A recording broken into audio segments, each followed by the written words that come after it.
What's going on? It's time to continue on the Leprechaun series again with the sixth installment, Leprechaun 6, Back to the Hood, the sequel to In the Hood. So, what an interesting way to continue the series by continuing the ridiculous idea of putting a leprechaun in the hood and expand upon it more. So, hopefully, this actually did pretty well, but we'll see. It was released by Lionsgate December 30th, 2003. I'm pretty sure some in between the last film and this one, Lionsgate bought Trimark out, so that's how come they ended up with the name. But yeah, it stars Warwick Davis as the Leprechaun. Again, produced by Mike Upton and written and directed by Stephen Aromley. I think that's how you pronounce it. I might have butchered that, sorry, but he's only done like 3 other films, so besides this, and this one's considered his best one, but he's also done The Sun Devil and the Princess, Love and Other Four-Letter Words, and My Girlfriend's Back. So I haven't seen any of those films, but yeah, Leprechaun Back to the Hood is what you'd expect. They brought the leprechaun back to the hood. Yeah, this one you are hanging out with some minor wannabe thugs and huge potheads and stuff where it looks like a 50 Cent wannabe, and the guy who plays him is awesome. His character is so funny in this movie.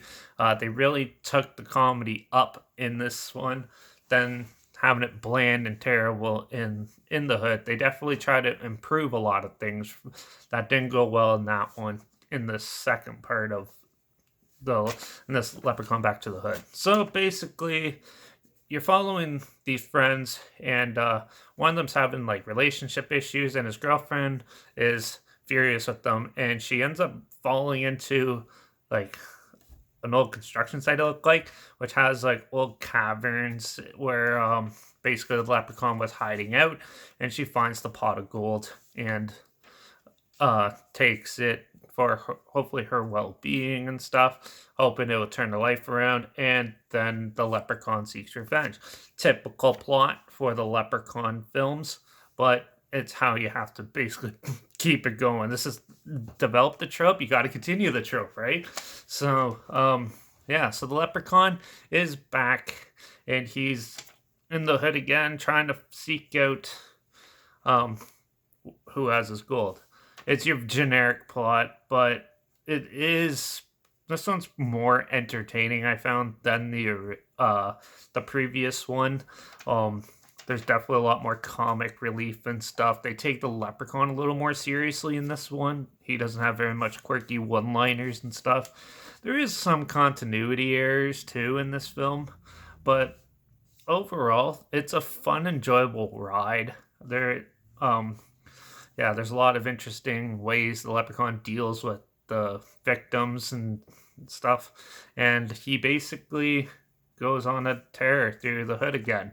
Um, yeah, there is quite a few disappointing points as well, where basically, so let's get into this. The actors, the acting's fairly decent for this one. It was better than In the Hood, I'd say that, but it's definitely not top of the line, obviously. So, but the Leprechaun films aren't known for fantastic acting. So, Warwick Davis is great as the Leprechaun again, though. You see him a little bit more in this one than In the Hood, which is good, but they took away his magic. Well, he just doesn't use his magic at all in this film, which is disappointing. They try to make him more of a slasher than a actual leprechaun using magic and doing quirky things. He more is a straight up slasher ripping limbs off and stuff like that.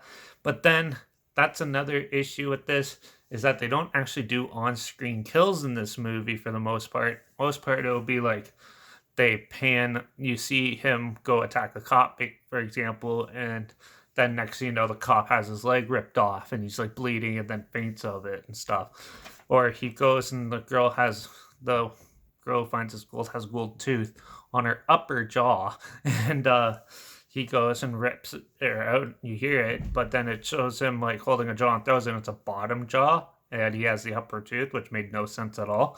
So there's continuity errors like that all throughout this film. The practical effects though do look pretty good in this movie, but And there's some interesting stuff like where he's hiding underneath a lowrider car while they're driving and stuff. And there's some cool shots of him like in trees or they use crane shots and stuff, which is interesting. And cinematography is pretty good in this film. But story, the story was interesting to say the least. Definitely an improvement from it, but they definitely took away some of the leprechaun's advantages and stuff with him not using his magic and trying to go for a straight up slasher, which ended up making it a little dull as well. And not showing any on screen kills, even though it's an R rated movie, or in Canada it's an 18A movie.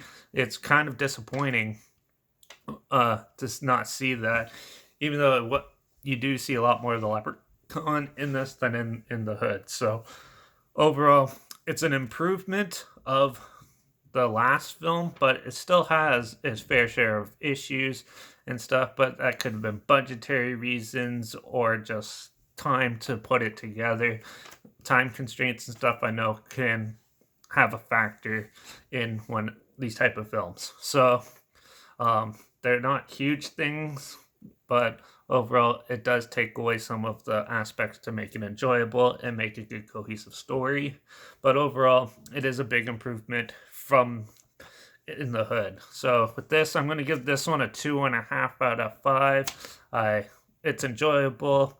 Oh, certain people will love this movie. It's so bad it's good type deal, but I don't think it's definitely not for everybody. So yeah, but as always, there's a trailer link down below, so if you want to check it out and see what I'm talking about, that's down below. Also, my Instagram's always down below. I post clips of films I'm going to review in the future on my story, so make sure you follow me there. I usually have the title and hashtag somewhere, so you can either find it or guess what I'm watching, or just if you're curious, you can see what I'm watching. So, and also the subgenre of the film is, I also have that posted in the film clip too, so in case it's something not interested, you're aware of it. So make sure you follow me on Instagram, stay in the loop.